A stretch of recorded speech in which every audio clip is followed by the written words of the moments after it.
Hai, Assalamualaikum. Okey, untuk segmen Singgah Makan kali ni, Kuali berada di Kampung Baru. Tak tahu kenapa. Sebab kita nak tinjau sebuah gerai yang tengah viral sekarang ni, menjual nasi goreng iaitu Wok Kang Air Fried Rice. Nak tahu tak apa yang special nasi goreng yang ada dekat sini? Jom ikut Kuali, kita tengok dekat dalam. Jom.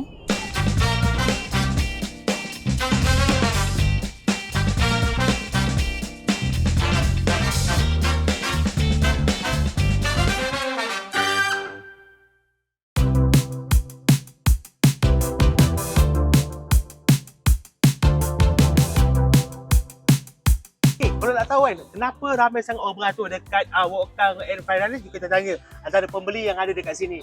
Assalamualaikum. Waalaikumsalam. Suka sihat? Sihat? Okey, nama siapa? Anissa. Anissa, okey. First time nak cuba Wok Kang Air Fried Rice ni? Betul, first time. First time? Ha. Dapat tahu dari mana? Tracks. Tracks. Ha. Jadi keinginan tu membuat-buat lah nak cuba. Betul. Jadi ekspektasi. Expectation lah, saya harap sedap lah. Kalau tak rugilah saya beratur punya manjang ni. Saya dah tahu akan beratur panjang, orang akan ramai, tetap nak cuba jugalah. Betul. Jadi apa yang membuatkan keinginan tu membuat-buat? Sebab banyak orang recommend. Lepas tu macam dari sini pun baru dah sedap dah. Okey. So memang nak cuba lah. Kena try. Kena try, Kena orang try. kata. Sebab benda ni macam dia bukanlah nak kejar viral tapi sebab dengar feedback memang sedap. So kita akan cari benda yang sedap lah. Walaupun beratur panjang pun tunggulah.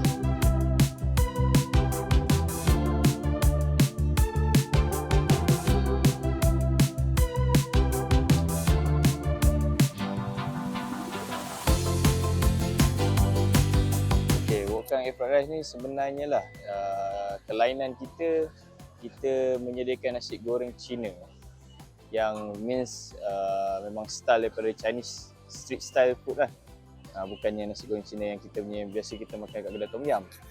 So actually saya terinspirasi apabila one time tu saya makan dekat Chinese Muslim punya kedai lah. Menu dia simple je, egg fried rice.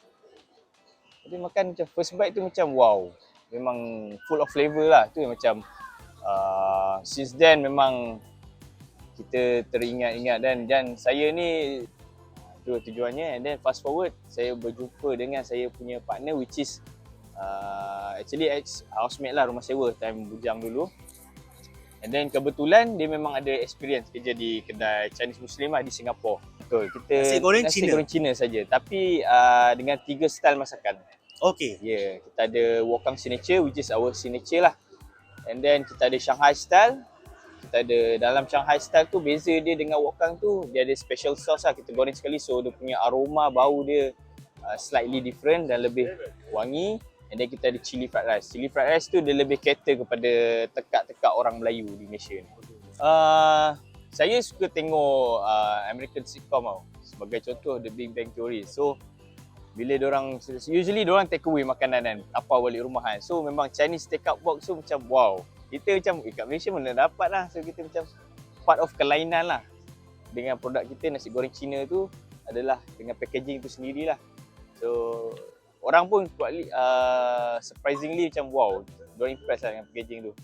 Apa means sebab kita ada maximum capacity of production. Oh, ada maximum Ya, yeah, sebab just recently kita tambah manpower back end punya operation lah. Baik. So sebelum ni memang kita limit to up to 200 box lah. But from this week now on, sebab kita dah ada team yang insyaAllah mencukupi. So kita boleh cater dalam 250 ke 300 box lah sehari insyaAllah. Ya, okay.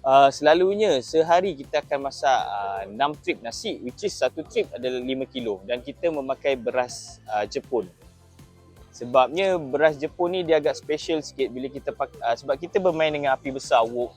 So beras Jepun ni dia montel lah. Basically dia montel lah. So bila kita flip dia, so dia punya aroma wok tu akan sebati sebab structure beras tu sendiri yang montel. So every bite tu akan rasa aroma wok tu memang insyaAllah terasa lah.